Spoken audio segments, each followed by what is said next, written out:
नमस्कार बच्चों।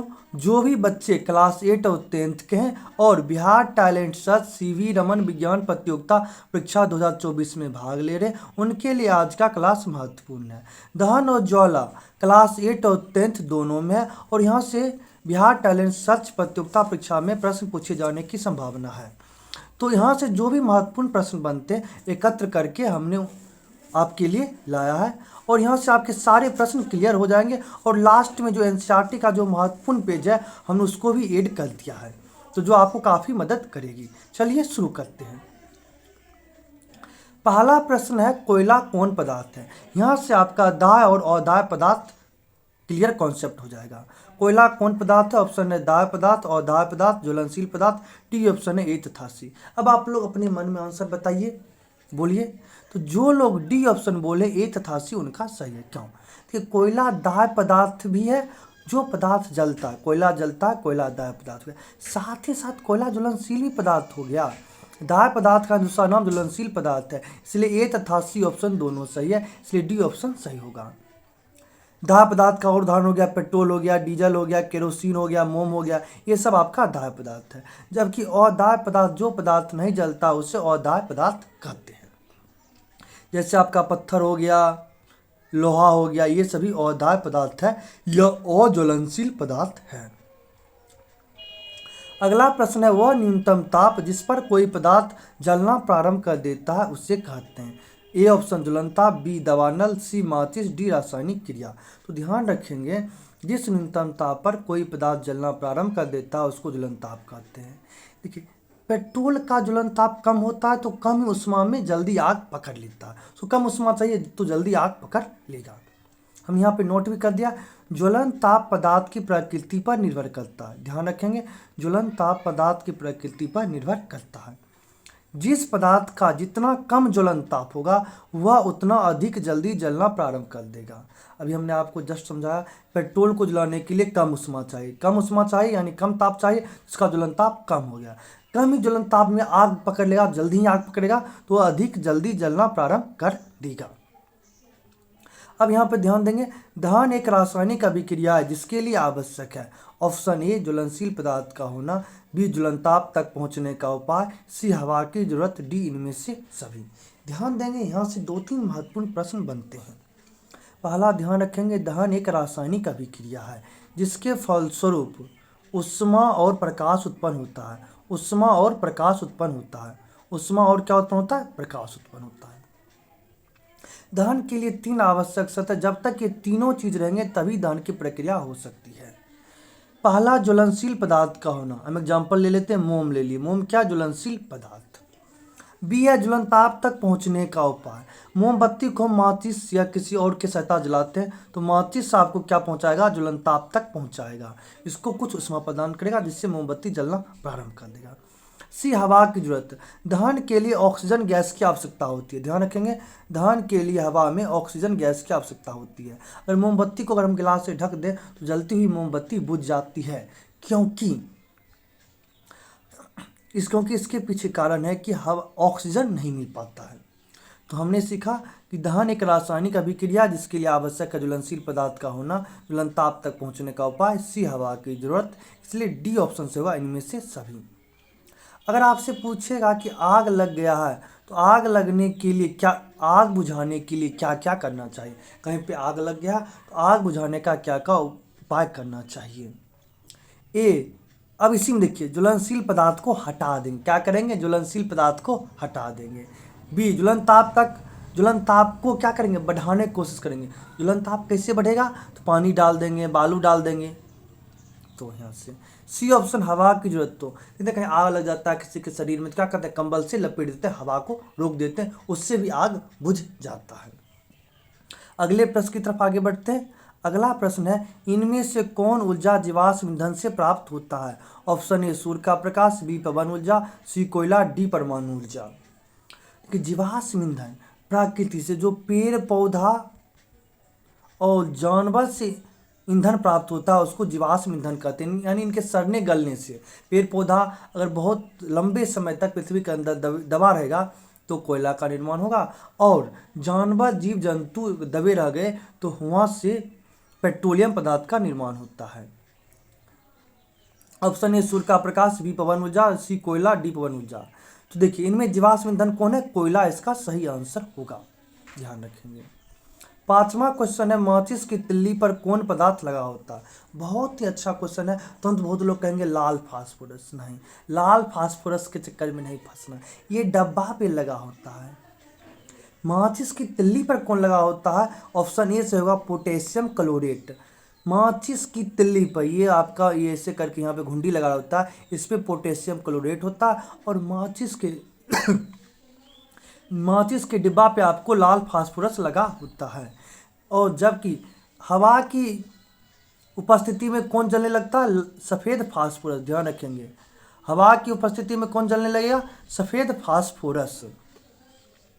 माचिस के डिब्बा पे कौन लगा होता है? लाल फास्फोरस। माचिस की तिल्ली पर कौन लगा होता है? Potassium chlorate. अब हमारा अगला प्रश्न काफ़ी महत्वपूर्ण है, इसको अच्छे से ध्यान देंगे। मोमबत्ती का कौन सा क्षेत्र सबसे अधिक गर्म होता है? ऑप्शन है मध्य भाग, बाहरी भाग, आंतरिक भाग। तो बहुत लोग कंफ्यूज कर रहे हैं कि आंतरिक भाग में, तो ये इसका आंसर गलत हो जाएगा। डी ऑप्शन है इनमें से कोई नहीं। हम आपको बता दें मोमबत्ती का सबसे अधिक गर्म भाग होता है बाहरी भाग। इसको डिटेल समझते हैं, यहाँ से आपको 3 से 4 प्रश्न बनेंगे। चलिए समझते हैं। यहाँ पे मोमबत्ती देख रहे हैं जो ज्वलनशील पदार्थ है। अब मोमबत्ती यहाँ पे धागा लगा हुआ है, देख सकते हैं धागा लगा हुआ है। तो मोमबत्ती की जलन प्रक्रिया, ज्वलन भाग को 3 क्षेत्र में बांटा गया है। जो सबसे बाहर आपको नीला कलर का दिख रहा है, यहाँ कॉर्नर पे दिख रहा होगा, वो हो गया आपका सबसे बाहरी भाग। सबसे बाहरी भाग क्या हो गया आपका? नीला वाला भाग। जो लाल पीला भाग दिख रहा है उसको कहते हैं मध्य भाग। लाल पीला वाले भाग को कहेंगे मध्य भाग। और जो यहाँ पे आपको एक काला वाला पोर्शन दिख रहा है उसको कहेंगे आंतरिक भाग। अब हम समझते हैं, सबसे जो बाहरी भाग है उसको कहेंगे बाह्य क्षेत्र। यहाँ पे ऑक्सीजन देखिए बाहर से एकदम अच्छे से मिल पाता है, तो यहाँ पे पूर्ण दहन की प्रक्रिया होती है। ऑक्सीजन सबसे अच्छे रूप से उपलब्ध होता है, तो इस कारण से मोमबत्ती के सबसे बाहरी क्षेत्र में पूर्ण दहन की प्रक्रिया होती है, इसके कारण इसका रंग नीला होता है। पूर्ण दहन की प्रक्रिया हुई तो सबसे गर्म भाग भी यही होगा, सबसे बाहरी भाग ही सबसे गर्म भाग होगा। अब आते हैं जहाँ पे लाल पीला है। लाल पीला में ऑक्सीजन अपेक्षाकृत कम मिल पाता है, तो ये बीच का गर्म होता है, बाहरी भाग के अपेक्षा गर्म होता है, इसका रंग हो गया लाल पीला। आंशिक दहन होगा, इसमें आंशिक दहन होगा, और लाल पीले वाले भाग को कहेंगे मध्य भाग। लाल पीले वाले भाग क्या कहेंगे? मध्य भाग। अब आते हैं हम सबसे यहाँ पे काला वाला भाग में। काला वाला भाग सबसे कम गर्म वाला भाग होता है। यहाँ पे मोमबत्ती नहीं जलती है, सबसे आंतरिक क्षेत्र हुआ। और यहाँ पे मोमबत्ती क्यों नहीं जलती है? क्योंकि यहाँ पे ऑक्सीजन नहीं मिल पाता है, क्योंकि अधिकांश ऑक्सीजन बाहरी क्षेत्र यूज कर लेता है, उसके बाद मध्य भाग और आंतरिक भाग को नहीं मिल पाता, इस कारण से यहाँ पे नहीं जलता है। कम ऑक्सीजन नहीं मिल पाने के कारण ये क्षेत्र नहीं जलता, इस कारण से यह क्षेत्र काला होता है। ये क्षेत्र आंतरिक क्षेत्र कहलाता है। हमने क्या सीखा? सबसे बाहरी भाग बाह्य क्षेत्र हो गया, सबसे गर्म, ऑक्सीजन की मात्रा सबसे अधिक, बीच वाला को मध्य भाग कहेंगे। रंग कैसा? लाल पीला, और ये बीच का गर्म होता है, यानी नील जो सबसे बाहरी भाग होता है उसके अपेक्षा कम गर्म होता है। यहाँ पे आंशिक दहन की प्रक्रिया होती है, काला वाला क्षेत्र में दहन की प्रक्रिया नहीं होती है, ये सबसे आंतरिक क्षेत्र है, ध्यान रखेंगे। चलिए आगे बढ़ते हैं।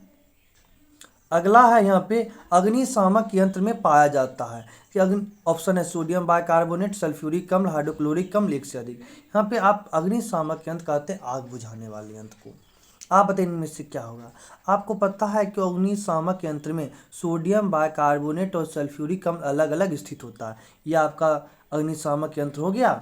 यहाँ पे सोडियम बाइकार्बोनेट अलग है और सल्फ्यूरिक अम्ल अलग है।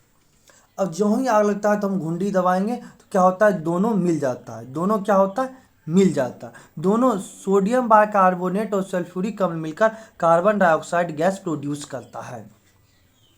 अग्निशामक यंत्र में कार्बन डाइऑक्साइड गैस नहीं पाया जाता। जब ये घुंडी दबाते हैं दोनों मिलकर, सोडियम बाइकार्बोनेट और सल्फ्यूरिक अम्ल दोनों मिलकर कार्बन डाइऑक्साइड गैस उत्पन्न करता है, जिससे आग बुझ जाती है। ध्यान रखेंगे, इसलिए इसका सही आंसर होगा एक से अधिक, क्योंकि ए और बी दोनों सही आंसर है। यहाँ पे ध्यान रखेंगे, कार्बन डाइऑक्साइड के कारण आग बुझ जाती है। ऑक्सीजन गैस, आज यहाँ पर गलत लिखा गया, आग को जलाने में मदद करती है। ऑक्सीजन गैस आग को जलाने में मदद करती है। हाइड्रोजन गैस ज्वलनशील पदार्थ है। और ये काफ़ी इंपॉर्टेंट क्वेश्चन है, बीपीएससी के एग्जाम में भी पूछा जा चुका है। चूने के पानी में कार्बन डाइऑक्साइड गैस प्रवाहित करने पर चूने का रंग कैसा हो जाता है? दूधिया हो जाता है। ये प्रश्न बहुत तरह से आपको घुमा फिरा के पूछ सकता है, इसको सीधे याद रखेंगे। चूने के पानी में कार्बन डाइऑक्साइड गैस प्रवाहित करने पर चूने का रंग दूधिया हो जाता है।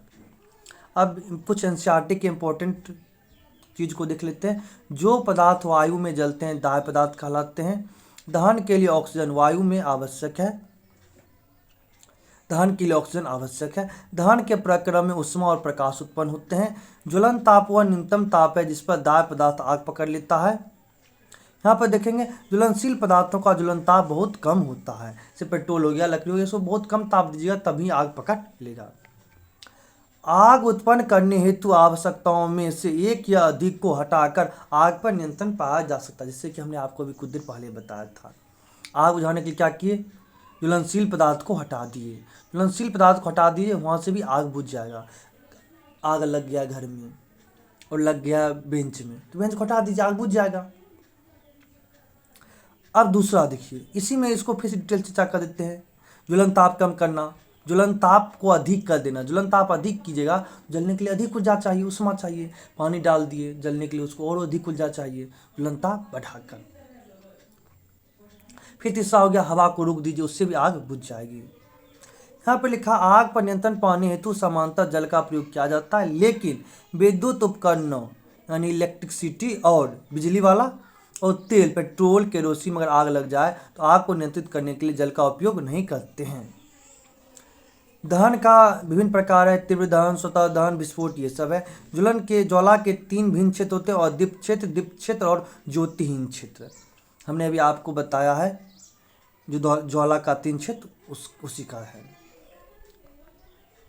देखिए, दीप्त क्षेत्र हो गया बाहरी क्षेत्र, और दीप्त क्षेत्र हो गया मध्य भाग, ज्योतिहीन क्षेत्र हो गया आपका आंतरिक भाग। एक आदर्श ईंधन, बहुत इंपॉर्टेंट क्वेश्चन यहाँ से बनेगा। आदर्श ईंधन सस्ता, कहेगा आदर्श ईंधन के गुण हैं सस्ता, आसानी से उपलब्ध, आसानी से जलने वाला और आसानी से वहन योग्य होता है। इसका ऊष्मीय मान उच्च होता है, यानी जलने पर ज़्यादा ऊष्मा देगा, और यह ऐसी गैसें या अवशेष नहीं छोड़ता जो पर्यावरण को प्रदूषित करता है। एक अच्छा ईंधन, एक आदर्श ईंधन है, सस्ता हो, जल्दी मिल जाए, जल्दी आसानी से जले, आसानी से एक जगह से दूसरा जगह ले जा सके, जो जलने पर ज़्यादा ऊष्मा प्रदान करे, और यह जहरीली गैस नहीं छोड़े। यहाँ पे अगला है, ईंधनों की दक्षता और मूल्य परस्पर भिन्न हो सकते हैं। ईंधन दक्षता का ऊष्मीय मान द्वारा प्रदर्शित किया जाता है, जिसका मात्रक किलोजूल प्रति किलोग्राम है, कि 1 केजी में कितना किलोजूल ऊष्मा देगा, ये ईंधन दक्षता का मात्रक हो गया। आपसे पूछा जाएगा कि ईंधन दक्षता का मात्रक क्या होगा, तो किलोजूल प्रति किलोग्राम।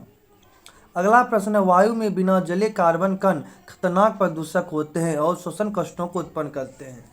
अगर वायु में ऐसा कार्बन जो नहीं जला है, वो कण बहुत खतरनाक प्रदूषण फैलाता है, सांस लेने में दिक्कत होता है। यहाँ पर ध्यान देंगे, वायु में बिना जले कार्बन कण खतरनाक प्रदूषक होने, मैंने आपको बता दिया। ईंधन के अपूर्ण दहन से, अगर ईंधन सही से नहीं जल रहा है, उससे विषैली गैस कार्बन मोनोऑक्साइड गैस बनती है। तो ध्यान रखेंगे, अपूर्ण दहन से कौन सी गैस का निर्माण होता है, कार्बन मोनोऑक्साइड, साथ में कार्बन डाइऑक्साइड गैस तो बनेगा ही बनेगा। दहन की प्रक्रिया में कार्बन डाइऑक्साइड गैस बनेगा ही। वायु में कार्बन डाइऑक्साइड की बढ़ी हुई मात्रा को विश्व उष्णन का कारण बताया गया। अगर संसार में गर्मी बढ़ रही है तो कार्बन डाइऑक्साइड गैस की मात्रा बढ़ रही है, जिसके कारण से। ध्यान रखेंगे, कोयले, डीजल, पेट्रोल के दहन से उत्पन्न सल्फर और नाइट्रोजन के ऑक्साइड अम्ल वसा उत्पन्न करते हैं, जो फसलों, भवनों और मृदा के लिए हानिकारक होता है। कोयला, डीजल और पेट्रोल के दहन से सल्फर और नाइट्रोजन के ऑक्साइड उत्पन्न होते हैं, सल्फर डाइऑक्साइड गैस और नाइट्रोजन ऑक्साइड गैस, जो अम्ल वर्षा उत्पन्न करते हैं। तो ध्यान रखेंगे अम्ल वर्षा का क्या कारण है, सल्फर ऑक्साइड गैस और नाइट्रोजन ऑक्साइड गैस, जो फसल और मृदा के लिए हानिकारक है। अगर आप इस वीडियो को 1 से 2 बार देख लें तो आपकी प्रैक्टिस काफ़ी अच्छी हो जाएगी और यहाँ से जो भी प्रश्न मिलेंगे उसको आपको काफ़ी मदद मिलेगी।